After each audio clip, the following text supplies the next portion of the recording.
Hi everyone. When you're a property investor, getting all of your tax deductions is really, really important to maximising your cash flow and your return.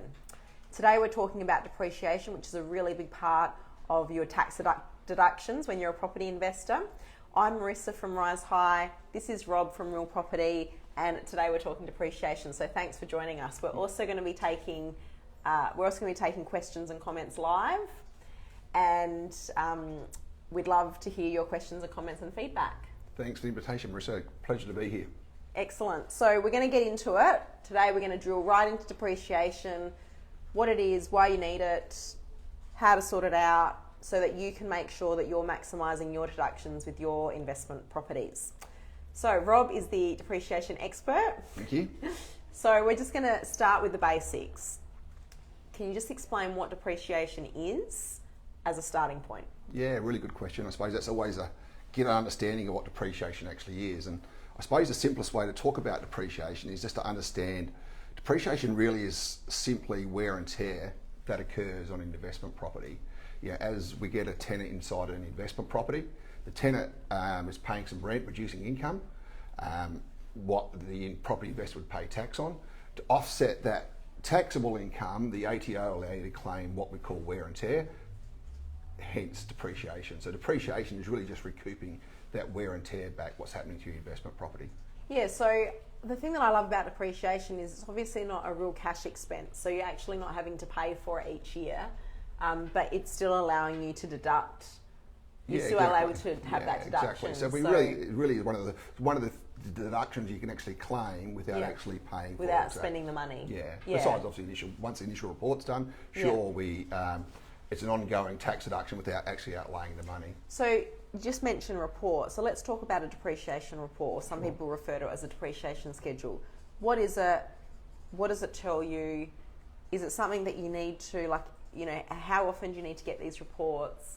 Let's talk about these reports and these schedules and what they look like and why you need them and those sorts of questions. I suppose a schedule, lots of different names, tax depreciation schedule, tax depreciation report, all sorts of things. Simply what one is just a culmination of all the items inside an investment property that are grouped together that we're able to depreciate. So part of getting a depreciation schedule done is actually going through the property, identifying and valuing all the items that possibly can get depreciated, and each year we set a depreciable amount for the particular item, and a schedule is really just culminating all those items together and giving you I suppose at the end day, giving you an end figure at the end of the day that you can use to reduce your taxable income. And with the schedule, so you get the depreciation schedule created. How long does that schedule last? Yeah, another good question. A typical tax depreciation schedule runs for 40 years, which is a really long time. 40 years is a long time in property investment and a life cycle of a property. So ideally, we always say a depreciation schedule runs for 40 years, but technically when a report gets updated, then something gets spent on the property. When some money gets spent on the property, we update that report, and really that same item runs for another 40 years. So although we say a depreciation schedule runs for 40 years, it really goes forever, because as we spend money on the property, as we go through the life cycle of it, we keep updating the report, and the report keeps going on. Okay, so that probably raises the next question of how frequently should you get a depreciation schedule done? You use the term updated. So when would you say is the ideal time to get a depreciation schedule? To get one created in the first place, and how often do you need to refresh that? Just before you get into that question, I'll just have a few shout outs. We've got a few people that have joined in. Hi Emily, hi Kevin, Dennis, Kate, Sam, Hasila, thanks so much for joining us, guys. We are here to take your questions. Love to hear your feedback on how you're going with your depreciation and claiming it. If you've got any questions for us, we'll answer them live on the session today. So my question to Rob was, when should you get a depreciation report made, and how often should you get it updated? What's your thoughts on that? Yeah, no, I think soon as a property, literally you purchase any investment property, there's no better time to do a depreciation schedule than straight away. That way we can get the property assessed for exactly what you bought for, what you paid for, and what you bought the property, assess the property straight away, And then regarding updates, the report should be updated. Any money that gets spent on that property, the report should be updated accordingly. Pretty much, well, whenever it gets updated once a year, obviously ready for each tax return. But any money that gets spent on the property should all get updated, including your depreciation schedule. So basically, whenever you buy a new investment property or build, potentially, Buy or build, yep. get a depreciation schedule done at that point, and then you shouldn't really have to update it unless you make improvements Absolutely to it. not, yeah. So, and you have a bit of a special, your company runs a bit of a special thing around improvements and updates. Can you just talk us through that as well? So as we mentioned before about a depreciation schedule, and the lifespan of a depreciation schedule runs for 40 years. 40 years is a hell of a long time, you know, and quite often investment properties are needing money spent on them regularly. So, you know, we set a schedule up that will run for 40 years and won't need anything changing. But as soon as you spend money on that property, the report needs updating. Yeah, it just does. So it runs again. So the report itself, the original report, if nothing changed on the original report, 40 years it will run as is, but that's quite unlikely with tenants in a property using it and whatever else is going to require money being spent on it. Yeah, awesome. So is it best for who needs to do the depreciation report? Can someone get their accountant to prepare a depreciation report, or what is? How do people find? Or how do listeners and viewers find the right company to do the depreciation report for them? And is there much of a difference between the companies? Yeah, I suppose there's probably 6 to 7 main companies out there that specialise in doing depreciation schedules. I think you mentioned a good point to tap on as well. You mentioned their accountants. One of the big myths out there today is people have been leaving depreciation for their accountant to do. Yes. Depreciation schedule around investment property, I suppose the main core to depreciating an investment property is actually what the property itself costs to construct. Yeah. So that's a specialised field. What a quantity surveyor is one of the professionals recognised about to do that. So people that are leaving their depreciation schedule to an accountant, all an accountant really can depreciate for you is what an expense the accountant knows about. Yes. So quite often when a property investor buys the property, they're missing out on all the things that were at the property prior to that purchase. Yes. And as we mentioned before, the main cornerstone to depreciation is what actually something costs to construct, and that's a specialised field. And the ATO sort of go that step further and say that they don't actually recognise a depreciation schedule prepared by an accountant. Okay, so it has to be a quantity surveyor. Yeah, yeah. And like you said, there's a few quantity surveyors. Companies that do this. A few quantity surveyor companies. So how would people choose the right one for them to find the right quantity surveyor for them to use? Well, my advice would be you go with someone you feel go with some company you feel comfortable with. Yeah. The better firms offer a 40-year depreciation schedule. Companies like ours take that a step further. Although the report goes for 40 years, we offer to update that. So really, it is a. And you do that for free? Yeah, it's a once-off cost. It's all included initial fee. Yeah. Okay, so they pay an initial fee to get a depreciation schedule, and then basically after that, if they had any updates to it, then it's free. All free of charge, yeah. Okay, so the only money outlay is the original one. You know, we're not the only companies that do that, but I think my advice is, you know, you're generally buying someone's opinion of what they think your property cost to construct or what amount of money you spend on the property. I'm a big advocate in making sure that no matter what company you do choose, they're actually going to visit your property. Yep. I think the only way you can really exhaust everything in your property is actually go and visit and see it yourself. Yeah. So you wouldn't. I'm not sure many people are buying investment properties without looking in these days. I think much the same as depreciation schedule. That's right, and I know that your team have looked after a lot of our clients with their depreciation schedules, and it's great to see what you can do with that. And if you are from the Rise High community and want to get a depreciation schedule done, definitely let Rob and his team know that you're from Rise High, so they can give you that special care and special pricing. In relation to working out a depreciation amount and how much something costs, especially when you're initially buying a property, how much of that is based on the actual purchase price versus other methods that you might use to determine what depreciation is available? Yeah, that's a really good question. I suppose that comes down to, it probably makes more sense why accountants can't help do this thing is an investment property in Unley Park and one out, say, perhaps in one of the northern suburbs, if they're identical properties, the depreciation would be exactly the same. Yeah. So purchase price is the really... purchase price would be so different. The purchase price is so different, you know. So depreciation is all based about construction and what things cost to construct, Yes. and hence a reason, why accountants don't do this stuff is because it's all about trying to establish what something costs to construct when it's Yep. constructed. Shout out to Lucian, Richard, Sarah, Gary. Thanks for joining us, guys. If you have any questions or comments, feel free to post them below. You have tuned into depreciation schedules. This is part of our education piece that we provide at Rise High, where we like to educate people about all things money, property and finance. And today we're talking about tax deductions and in particular depreciation.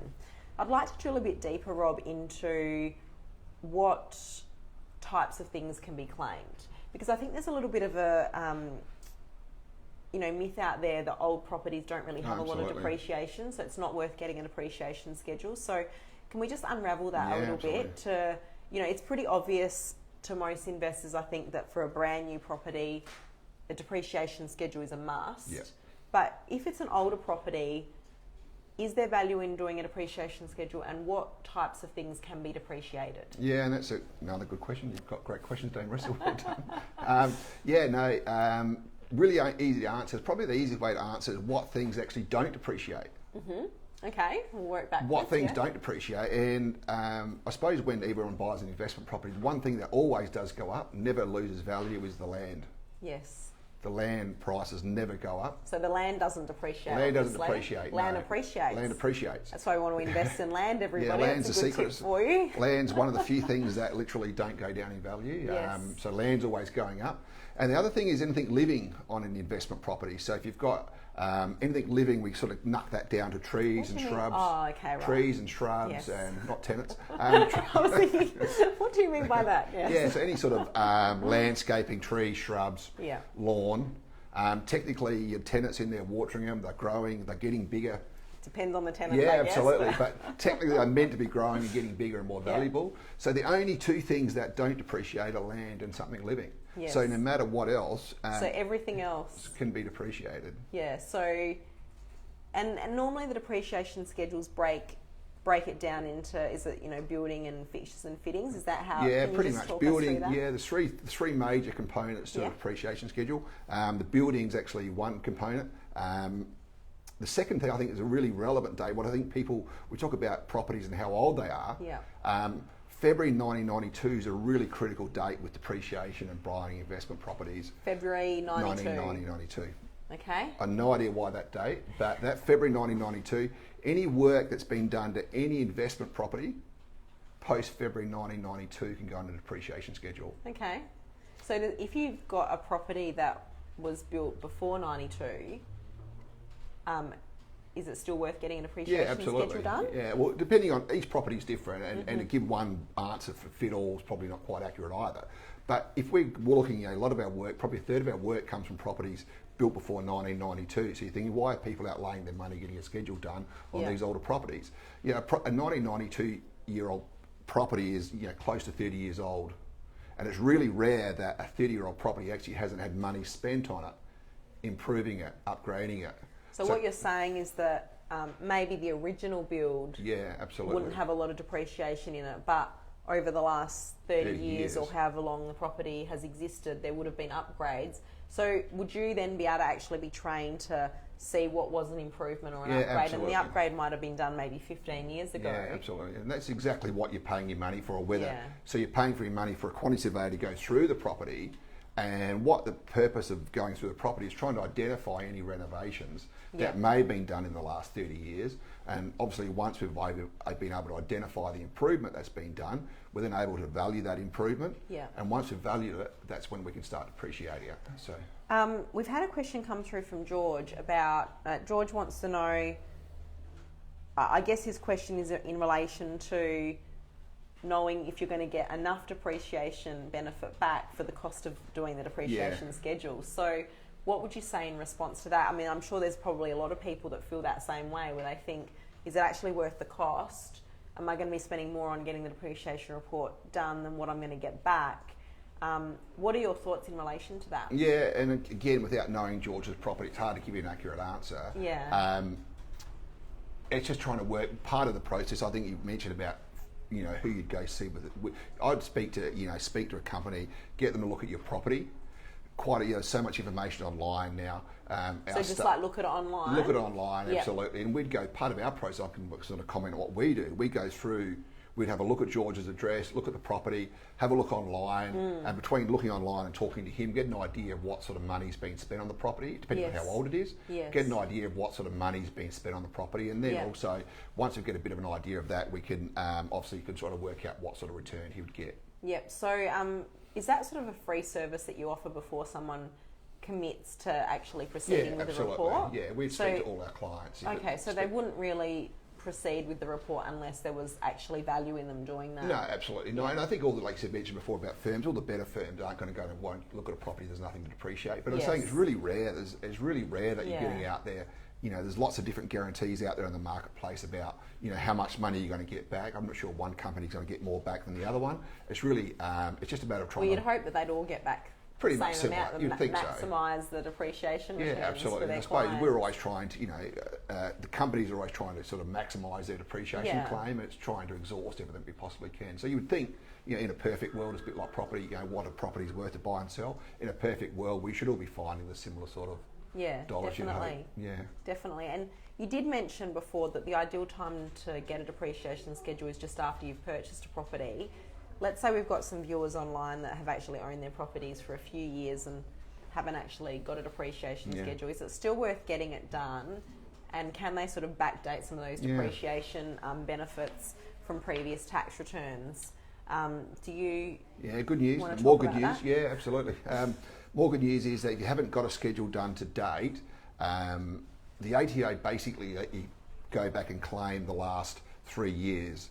The actual correct terms is 2 years from your previous lodgement. Yep. So, at this time of year, we're sort of talking February, March. We've got 9 months. So you can sort of turn the clock back, even if you've lodged your tax returns and reclaim that extra depreciation. So even if you've owned the property for a while, it might still be worth getting a depreciation schedule so that you can see if there's any, any backdated benefits you can get. So you go back at least 2 full years in the current financial year we're in as well. So it's close to 3 years we can go back and backdate it. Only one thing to be aware of with that, the 2 previous years tax return, 2 previous years depreciation claim, unfortunately we can't bundle that up and combine it all into one. We actually need your accountant or your tax planner to go through and make an adjustment. And they've got to adjust the individual tax returns. Okay.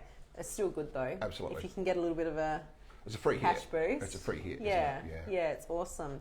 Now the depreciation rules did change a few years back. Was it 2017? Yeah. So I think that also, I think people still don't really understand the changes that much. So can we just quickly talk through those? Yeah, there was some changes. Yeah. What impact that has, and what viewers need to know about depreciation moving forward.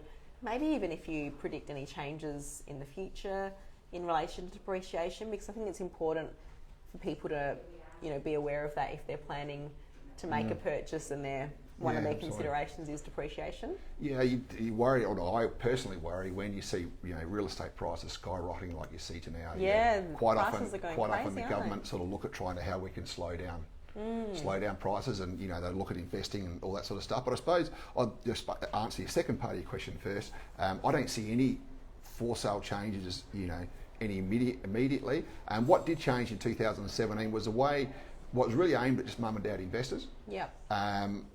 3 parts of depreciation is one we've touched on before is the building. Yes.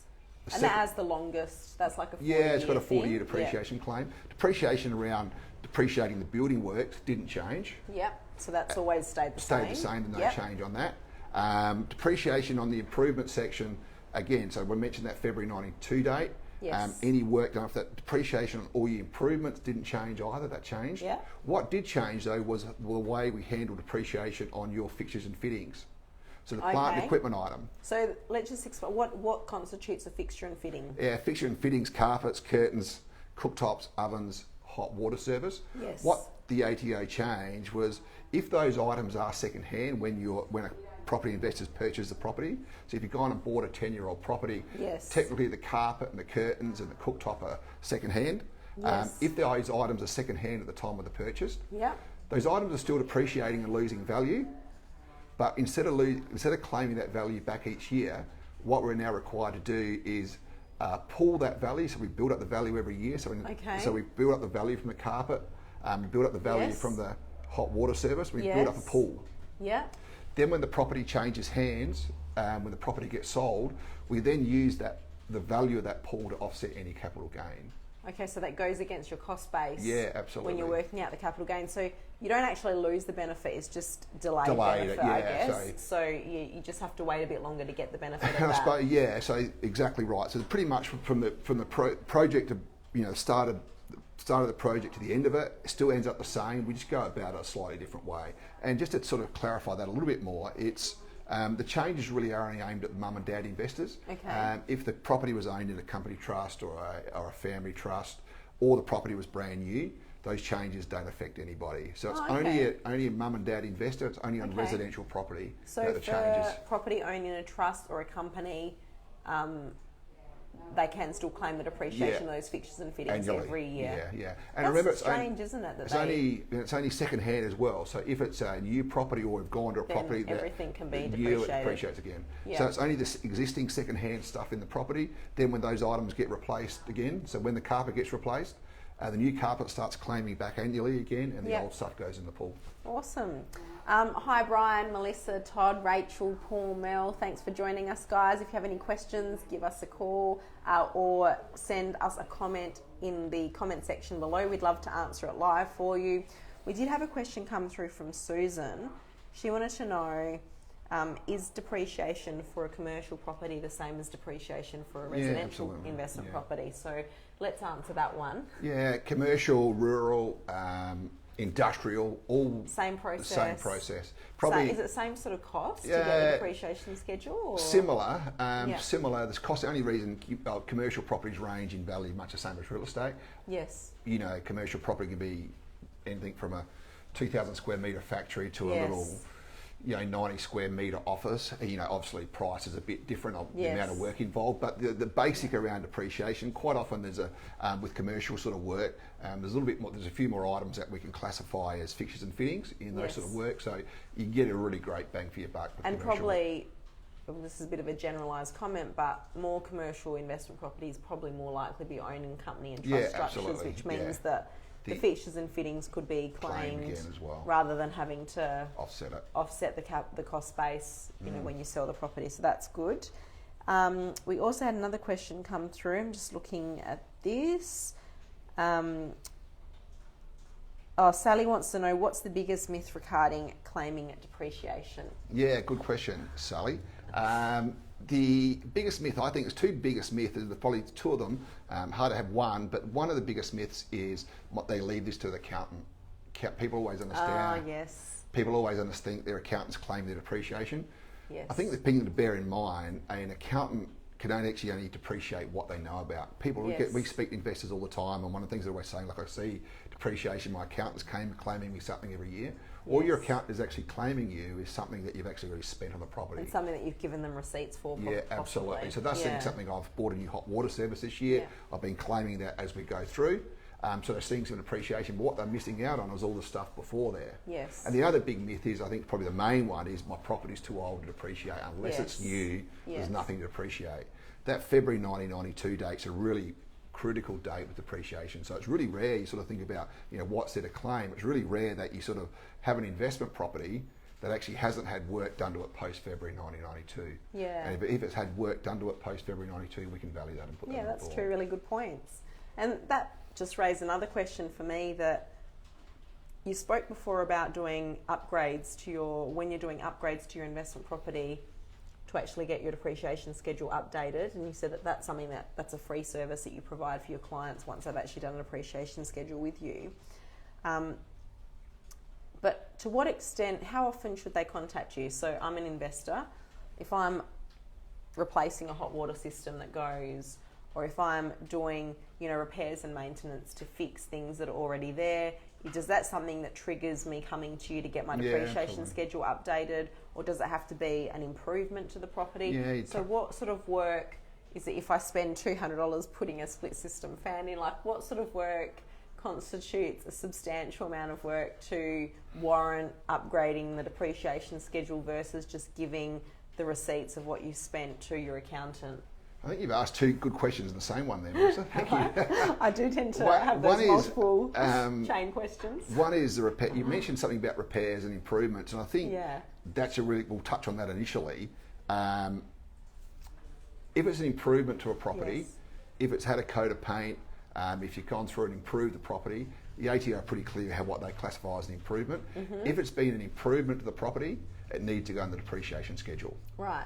If it's a repair of the property, that's something your accountant can take care of for you, and you'll claim that. You don't need to depreciate a repair. That's something your Yes. accountant's going to be able to claim that back for you as an immediate deduction, 100% of it. So an improvement generally is something that is really adding value to the property. Absolutely, yeah. Whereas a repair would be just replacing something that was already there. Would I that think be pretty much sort what of they a say, general, a repair is like a really about, basic yeah, that's a basic definition? one. A repair is something about where we're replacing an item back to the state where it was. Yes, okay. You know, I know one of the examples an ATO use. You know, if a car drives through your fence, you've got to repair the fence where the car's driven through.